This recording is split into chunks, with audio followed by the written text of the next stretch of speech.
जय श्री कृष्ण। जय श्री राम। जय महाकाल। भक्ति मार्ग में आपका हार्दिक स्वागत है।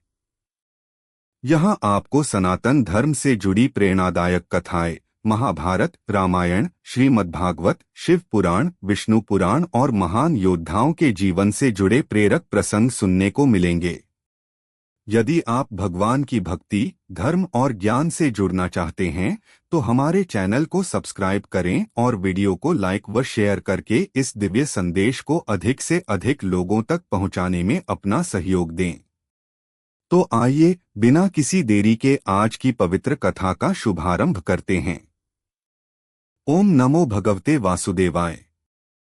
भाग 1, अभिमन्यु के जन्म की अद्भुत कथा।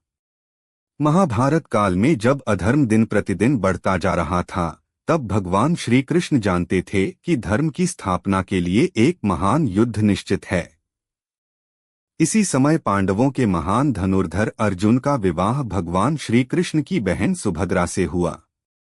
कुछ समय बाद सुभद्रा गर्भवती हुई। एक दिन रात्रि के समय अर्जुन ने सुभद्रा को युद्ध की गुप्त और अत्यंत कठिन रणनीतियां समझानी शुरू की। वे चक्रव्यूह की रचना, उसमें प्रवेश करने की विधि और उससे बाहर निकलने का मार्ग बता रहे थे। गर्भ में पल रहा बालक अभिमन्यु यह सब ध्यानपूर्वक सुन रहा था। उसने चक्रव्यूह में प्रवेश करने की पूरी कला सीख ली, लेकिन जैसे ही अर्जुन बाहर निकलने का रहस्य बताने वाले थे, सुभद्रा को नींद आ गई। अर्जुन ने अपनी बात वहीं रोक दी। यही अधूरा ज्ञान आगे चलकर इतिहास का सबसे मार्मिक प्रसंग बना। किसी ने भी उस समय नहीं सोचा था कि गर्भ में सुनी हुई यही विद्या एक दिन इस वीर बालक को अमर बना देगी। समय बीतता गया और अभिमन्यु धीरे धीरे बड़े होने लगे। बचपन से ही उनके चेहरे पर तेज, हृदय में विनम्रता और मन में अपार साहस दिखाई देता था।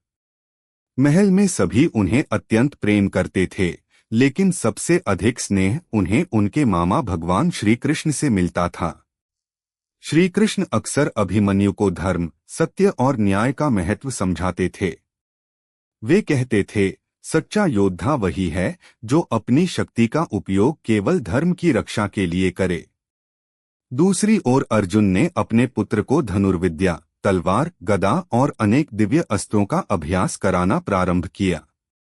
अभिमन्यु की बुद्धि इतनी तीव्र थी कि वे एक बार देखकर ही कठिन से कठिन युद्धकला सीख लेते थे। कम आयु में ही उन्होंने ऐसे कौशल दिखाए कि बड़े बड़े महारथी भी आश्चर्यचकित रह जाते थे। जब भी अभ्यास होता, श्री कृष्ण मुस्कुराकर कहते, यह बालक केवल अर्जुन का पुत्र नहीं, बल्कि धर्म की रक्षा के लिए जन्मा एक महान वीर है। लेकिन किसी को भी यह आभास नहीं था कि भविष्य में यही तेजस्वी बालक महाभारत के युद्ध में ऐसा अद्भुत पराक्रम दिखाएगा, जिसे युगों युगों तक पूरी दुनिया श्रद्धा और गर्व के साथ याद करेगी।